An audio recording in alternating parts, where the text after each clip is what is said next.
calling for law enforcement. Now, again, there's different types of contact. There's consensual contacts. There's taking detention of someone, seizing somebody. Yeah, detaining somebody. Detaining. There we go. I knew the word. So that's the sort of thing where I'm going with that is like, so how do you explain to the public that like this is the law and it's not racist, it's not anything like that. It's just that we have to agree as a community that there's laws and standards that we all have, and it's not all. I do agree. I do believe that some of our old drug laws and drug policies are actually rooted in racism. I will 100% say that. And when you go back to the early beginnings of cannabis and all that good stuff, I do absolutely believe in that. But for the most part, I don't believe that they're rooted in racism and systemic racism. I absolutely don't. I think it is a way to maintain order. And that's all it is. And and I tell people all the time, driving is not a right. It's not. You don't have a right to drive. You're given the privilege to drive by the state of Arizona. But when you participate in that action that you are allowed to do, you are agreeing to certain rules. One of those rules is if you are stopped, you have to provide ID, at least in the state of Arizona. I know there's other states that have it. This is specific to Arizona. But in Arizona, 28-1595 says, hey, you have to provide ID. It specifies what is required of an identification card, name, I think it's physical characteristics, date of birth. It's on it. Like it is delineated in state law. This is what constitutes an ID. It's not something that's issued by your high school. It's not a debit card. It is what is required. It's in the law. You have to provide that if you're driving. Now, if you're just walking down the street, you're not doing anything wrong. Totally different. Right. You're talking about a consensual contact, absent.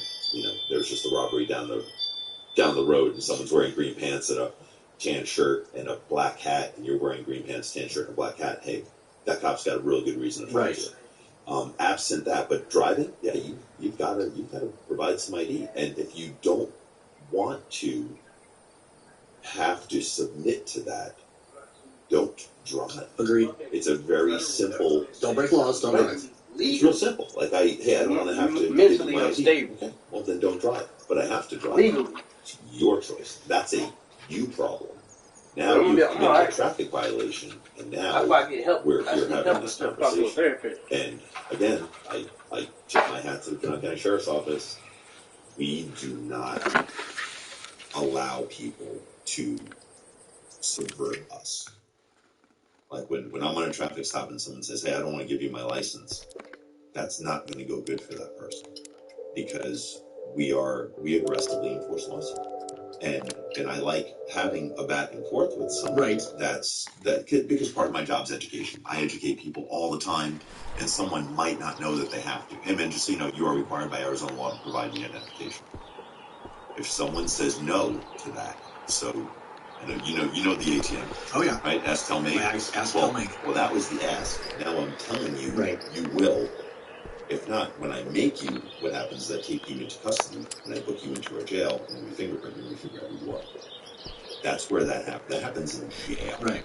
That's not a side of the road. It's not going to have a conversation. You're going to talk to me about what you think the Fourth Amendment means. It's not the time, and I've had online debates with this. Listen, that's not the time and place. You can hold your ground now. What the hell? At the same time, the courtroom with a lawyer and a judge is where that fight needs to happen. I've told people, you're violating my rights. Look, this is very simple. We're not going to hold a roadside courtroom. Right. This isn't the last time I went out here, I didn't catch nothing. Rights, I promise the Pinal County Sheriff's Office. You can sue us. We will pay you if I've done something wrong. None of that is decided as cars are whizzing by me at 50 miles an hour on the side of Gansel Road. We're not having that conversation. That's not on the roadside. But if I violate your rights, all you have to do is comply. You comply with everything. Let's say I put you into jail. Perfect. All I'm doing is building your case against me. Agreed. Yeah, agreed. If you're violating somebody's rights and you've taken it to that level, absolutely. 100%. 100%. Yeah. But recourse doesn't happen on the side of the road. Right. And nothing's going to happen. When I just pat you on the butt and away you go, right. That's not how this works. If I have built that case and it's time to, and I run into people, hey, I'm not high. Well, we can agree to disagree on that, right? There's a whole set of a whole sequence of events that's going to transpire. Some of it's going to have to do with you reading the evidence affidavit or the 5% affidavit. I'm going to draw the blood. I'm going to send that blood to a third party that ends up being the Arizona Department of Public Safety Crime Lab. So it takes you about 19 months to get the results back. I can tell you, they're getting better. We're about three. Oh, that's better than what it was when I was. It's gotten better. It used to be 6 to 7 months. Yeah, it's gotten better. So yeah, and if that comes back and there's absolutely nothing in your blood and and I am totally barking up the wrong tree, absolutely. And you can handle it. So I never caught nothing out here. I want to stay on the same path, but specifically regarding the DUIs and cannabis. That's why I segued into that. I kind of figured we were going to talk about it. So, is the Pinal County Sheriff's Office, okay, you said you're a drug recognition expert. I am. Instructor. Okay, so we're talking. Yeah. So the funny thing to me is that I've been on your side, and now I'm on the other side. Yep. And I am an open cannabis user. Again, I'm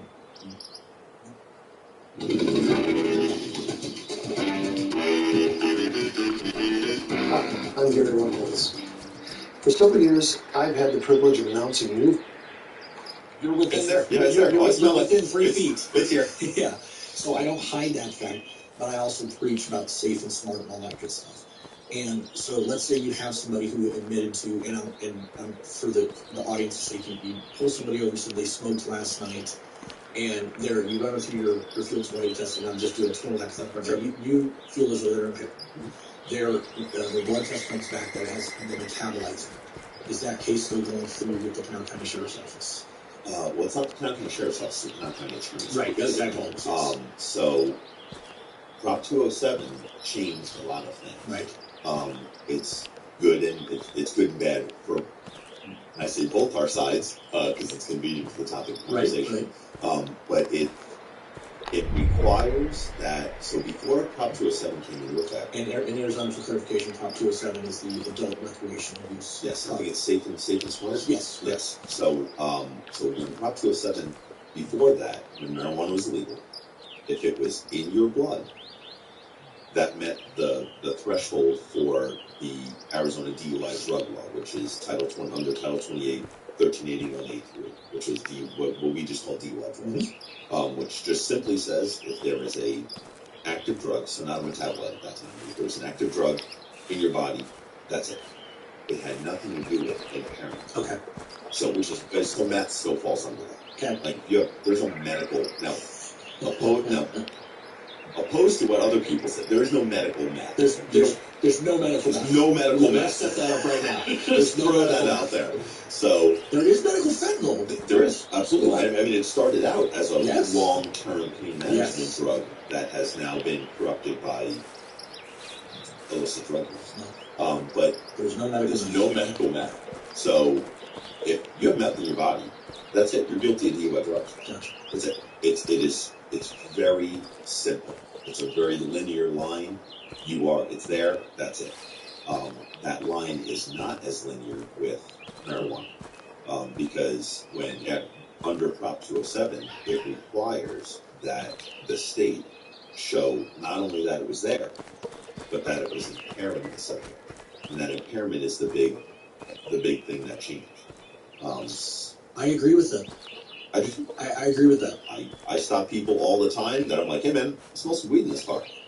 Like, yeah man, I use, I'm a recreational marijuana user. When's the last time you used? I don't know, right yesterday morning. Okay. And I just want to do some tests. I want to make sure you're good to go. Okay. Put them through the test. Everything's good. Cool man. High five. Maybe they get a ticket for speeding. Maybe they don't. You still have to take your enforcement action. Absolutely. But you pull them over for a reason. But just saying that, hey, I smoke weed, that's not an automatic you're going to jail. Like it used to be. Right. You used to walk up to a car and smell weed and you're like, yeah. It's weird that because I don't give people marijuana back. Like, here's your marijuana.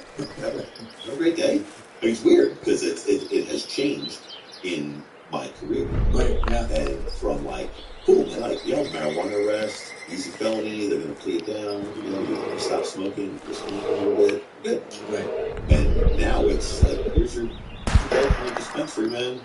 High five, see you later. You know, the way you go. So it's interesting that, but it, Prop 207 would apply that they're leaning. Which, again, I agree with. If just because you used a substance doesn't mean you are, in fact, impaired by that substance. No. Same thing with drinking. And I try to make that correlation between drinking and marijuana. It's like, look, you can't drink a bottle of whiskey and drive down the road, right? No. You can't. Despite what you think. Right. So you also can't smoke an ounce of weed and drive down the road. No, you cannot. It is like, these are the same thing. It's impairment. And the tests, the standardized field sobriety tests, are simply used to determine impairment. Let's go.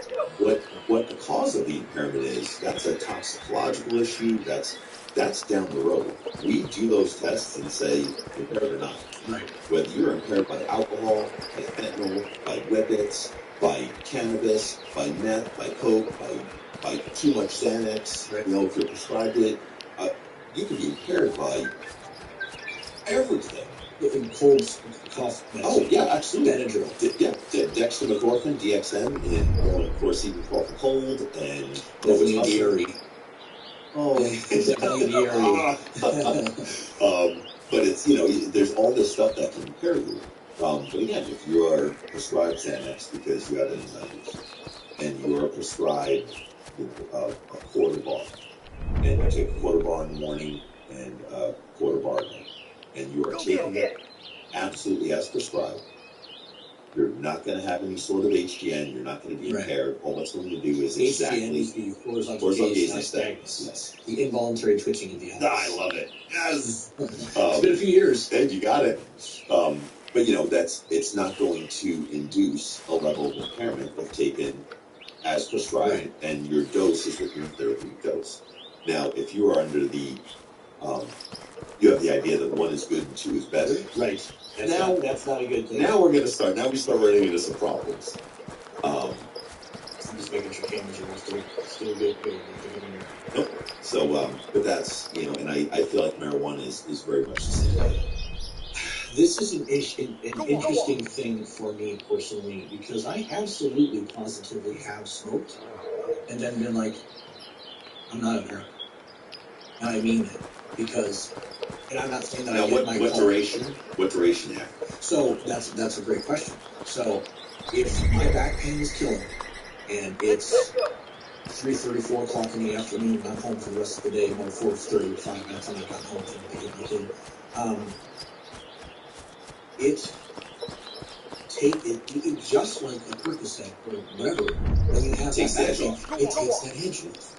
So I might smoke half a joint, or take a 2 or 3 milligram. I'm still a lightweight. I've been using it for 5 years now, and I'm still a lightweight.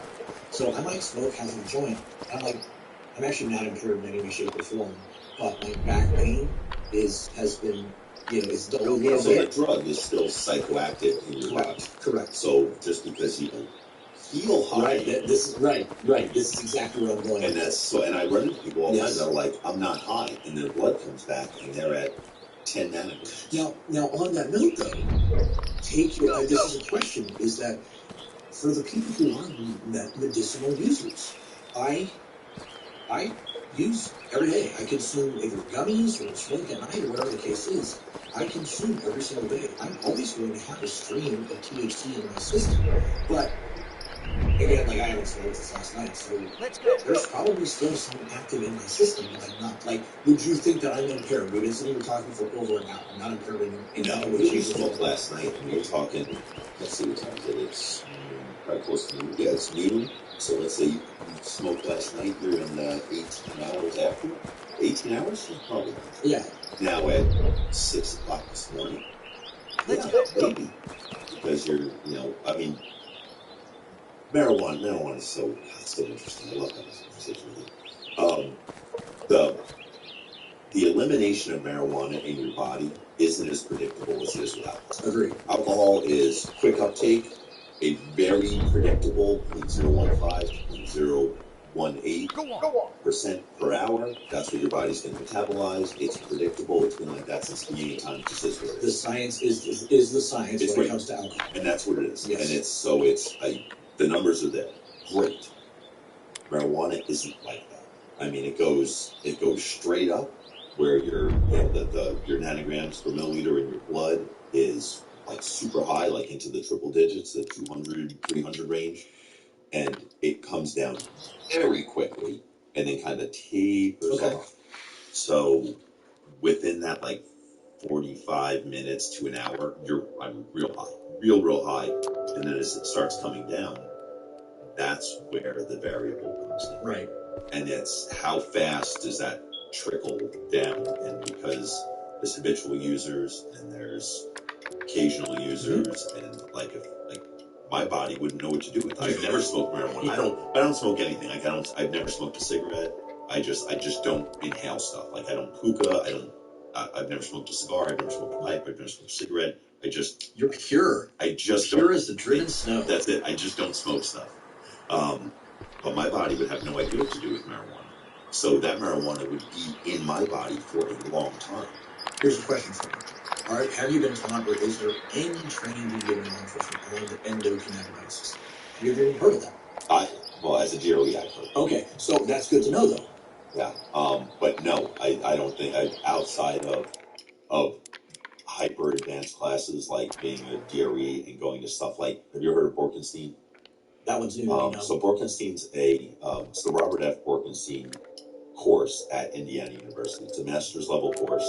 They have one that focuses on alcohol, one that focuses on drugs. Okay. It is way high level stuff. A lot of toxicologists go to it. I've been through both of them. Okay. Even the alcohol class, which is something I feel like I'm at an expert level of knowledge. I agree. I went there and felt dumb. Really? Like DUM, dumb. They were talking about stuff that was way outside of what I know, because it was like kind of toxicology stuff. But I came out of that class so much more knowledgeable about how alcohol enters the body and acts, and elimination rates and all of this stuff. And then the drug school is kind of like a very similar to a DOE school, where you start talking about pharmacology, toxicology, how the drug actually enters the body, how it's dealing with receptors and CB1, CB2 receptors.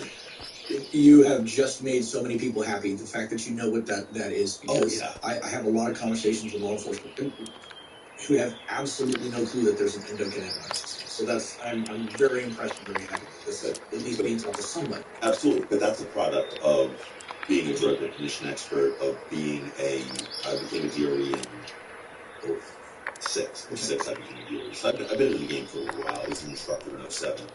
I've taught all over the country. I've spoken on topics of drug and alcohol impairment. But I mean, you start talking to me about fraud stuff. Like, I couldn't fingerprint anything. Like if someone steals your yard gnome, I'm not going to find it. I've been fortunate enough to really be able to focus my career and my training experience towards drug and alcohol. So I can speak eloquently on it, but I know nothing about gang law. Yeah, I understood. So I'm an anomaly, but amongst the generality of law enforcement, because I know all of this stuff, but I don't know how to gimmick someone. Yeah, it's just, so there's all these things that I don't know. I'm knowingly ignorant about. But there's stuff that I really, really know about. It just happens to be this. I'm kind of a one-trick pony in this thing. This is my trick. But that's your trick. Yeah. That's my trick. It's also very important. I don't want a single impaired driver out there driving home, or on fentanyl, or whatever the case is, with the soccer moms with all of their antidepressants. Yeah. Being really. You're right. Yeah, a handful of Xanax and a glass of wine. It's like a puddle. That exactly. Yeah. That's one of the worst things. A woman was on. And she had the largest bottles of pills I've ever seen in my life, and that's exactly what she was like. I stopped a bunch of them, and the thing is, And there's a lot of correlation between that and marijuana. Is that, hey, it's especially medical marijuana. Like, hey, this was, and it's like prescribed.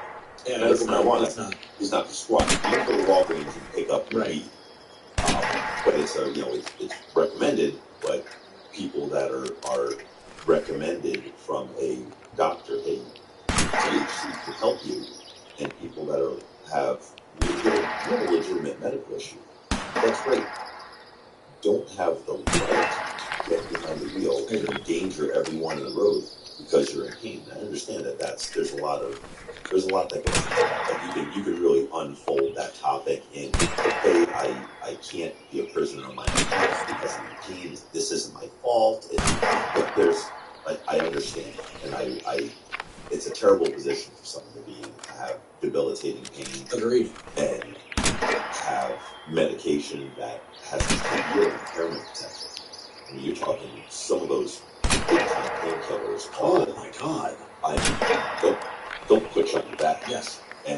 But to be able to try to function and maybe hold a job or hold a family together, with your parents, and go grocery shopping with the kids, and you're in this immense amount of pain. And what helps your pain? It's drugs in the category of severe impairment potential. Marijuana, where very close to use, you're dealing with a pretty severe impairment potential. How do I keep my life together? And there's a lot into that, and that's a real long conversation to have. And I'm on both sides. I'm on both sides of that because there are days I don't touch any pharmaceuticals in every shape or form. Good. I was prescribed gabapentin, and I took that stuff for 3 days. This is 2017 when my original pain happened. I took that shit. I took it the first time, and I told my wife, even now, as a regular cannabis user, if I pick up a new strain, I'm very conservative about release, and it really should be good. I'm just a conservative person when it comes to that. I took gabapentin. I told my wife, I said, hey, I just took this gabapentin. I don't know what it's going to do. She said, okay. Took one as prescribed. 30 or 45 minutes later, we were in the kitchen, and I was helping her cook dinner. And I remember this vividly. I don't remember what it was, a tomato or an onion. I went to go put something up to cut it, and I picked up a knife to cut it, and my brain, and I think I've talked about this before, could not figure out how to cut the knife and do what I wanted it to do on just gabapentin. And I was looking at my wife as soon as she said, what is wrong with me? I don't know. So I went and laid down.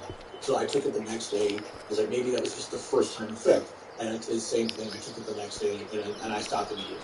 I'm never touching this shit again. Because that there's people who are taking 2, 3, 4 of those a day. There's an episode of Fridays with Frank where the guy's like, yeah, I'm prescribed that. And I'm like, this is gabapentin. You're drinking a beer and driving down the road. Like, I know what gabapentin does because I've done emails on people. Right, right. Severe impairment potential. I mean, you couldn't operate a knife. No. Operate a car? What? And people are like, I'm fine. I'm like, I'm looking at you like, you're not. Look at you. No. And but you are hypersensitive to it. Yes. Like I am. Like when I was prescribed for my back surgery. I was like, I don't want to take it. It's a narc. It forms a physical dependence. I'm down the DRE rabbit hole of I don't want to take anything. And because I'm hypersensitive to it. I don't, when I go out, I drink. I like whiskey, I like Christmas. But when I go out, I'm doing elimination calculations in my head of, hey, I had this, I drink beer when I go out because I know it's not a heavy pour or a light pour. Right. So those are things that I'm in this is my career, this is my chosen specialty. Like, man, if I got a DUI, it'd be done. It'd be done.